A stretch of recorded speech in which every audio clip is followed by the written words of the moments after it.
tem desse amor maravilhoso, sem precedentes, que deu a vida dele por você, para que você vivesse eternamente. Então cante com a gente enquanto você vai olhar para a cruz dessa foto.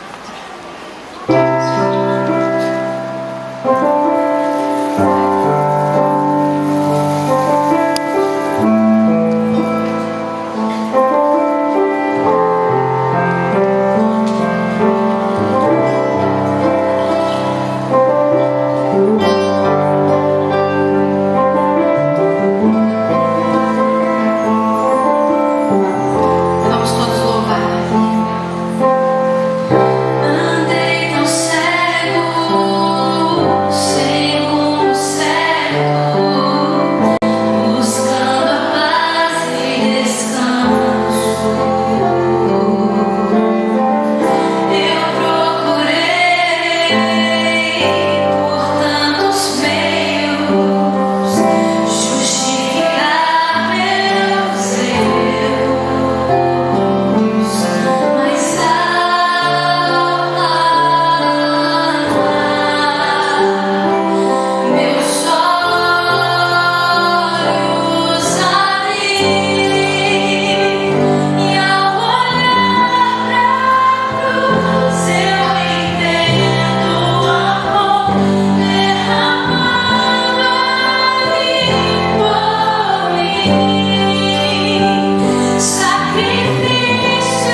O quê?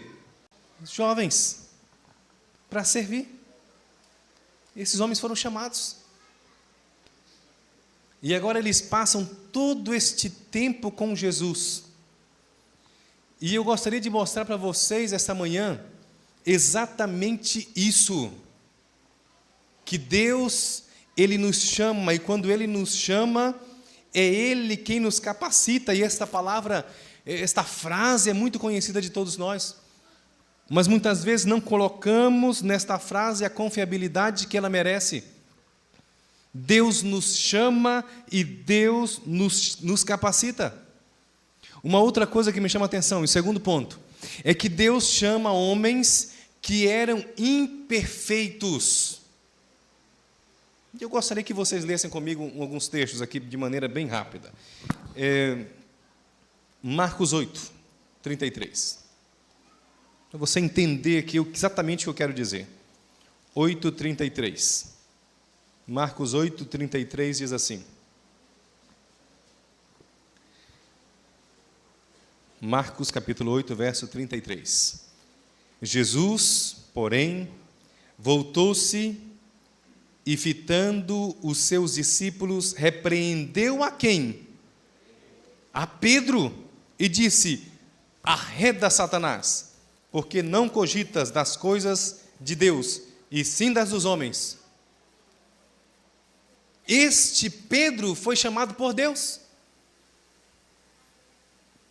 Às vezes, irmão, você olha para você mesmo, você diz assim, mas será que eu sou capaz? Será que eu posso?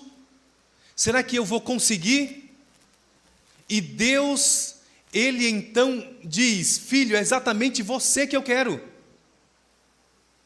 Mas por que eu? Exatamente por isso, porque você não pode. Deus não está disposto a chamar aqueles que acham que pode fazer algo. Deus não está disposto a chamar aqueles que acham ou que pensam que são algo e que sabem de algo. Deus quer chamar exatamente esses que às vezes erram, que às vezes pecam, mas que se colocam totalmente à disposição de Deus. E ali Pedro, nesse momento, é o quê? Repreendido.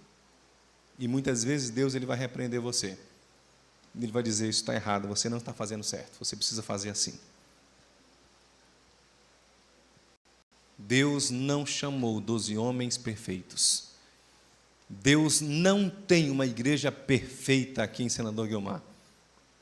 E nessa terra nunca terá. Porque nós somos ainda a igreja militante. Nós não somos igreja triunfante. Quando nós entendemos essas duas palavras, irmãos, nós deixamos muitas coisas que nós fazíamos ou que nós pensávamos de maneira equivocada para trás. Somos igrejas militante e não triunfante. Igreja militante é aquela que está aqui como nós lutando, que cai, que erra, que desanima, que faz coisas erradas às vezes, mas levanta de novo. Igreja triunfante é aquela que estará salva depois que o povo de Deus estiver selado. Porque depois do selamento, antes da volta de Jesus, ou estará salvo ou estará o quê? Perdido. É só aguardar Jesus voltar e ir para o céu. E nós somos essa igreja. Deus chama estes homens imperfeitos. Ele diz, arreda-te de mim, Satanás. Por que você está falando que não deveria? Marcos 9, 19, diz assim, 9, 19. Então Jesus lhe disse, ó geração incrédula, até quando estarei convosco? Até quando vos sofrerei? Trazei-mo. As pessoas iam para ser curada, as pessoas iam para ser liberta, mas estes homens muitas vezes fugiam. Irmão White diz naquela ocasião em que aquele homem estava endemoniado, que vivia lá, o Gerazeno, não é isso? Lá nos túmulos. A irmã White diz que naquele momento, quando Jesus ele desceu do barco, aquele homem foi ao encontro de Jesus, irado, com raiva, nu, endemoniado, e ela diz que os discípulos saíram correndo desesperados, com medo. E Jesus para agora diante daquele homem, olha para os discípulos, e somente depois que os homens estavam tranquilos e calmos, os discípulos voltaram de novo para estar com Jesus. Esses somos nós. Sou eu, é você. Mas foi exatamente você e eu que Deus chamou essa manhã. Amém, irmãos? Amém. Assim como nós somos imperfeitos, com nossas dificuldades, com nossas faltas de caráter muitas vezes, com nossa maneira de ser, de agir, de falar, Deus, Ele nos usa desta maneira, porque Ele é quem nos vai transformando a cada dia. Lucas 22, ainda tem mais um texto aqui, 22, 14. 22, 14 a 18. Capítulo 22, verso 14. Chegada a hora, pôs-se Jesus à mesa. E com ele quem estava? Aqueles que faziam as coisas erradas, que davam tanto trabalho para Jesus, que diziam, que lado que eu vou ficar? Será que é na direita ou na esquerda? Era com esses ou não, irmãos, que Jesus queria estar, sim ou não? Era com estes. E disse-lhes, tenho desejado ansiosamente comer convosco esta Páscoa, antes do meu sofrimento, pois vos digo que nunca mais a comerei, até que ela se cumpra no reino de Deus. E tomando o cálice, havendo dado graças, disse, recebei e reparti entre vós, pois vos digo que de agora em diante não mais beberei do fruto da videira, até que venha o reino de Deus. Agora Jesus manda agora preparar uma mesa e tudo estava pronto, a ceia, o dia da ceia chegou. E Ele chama para este banquete, para esta ceia com Ele quem? Os 12. Homens imperfeitos, relativamente jovens, que ainda estavam aprendendo.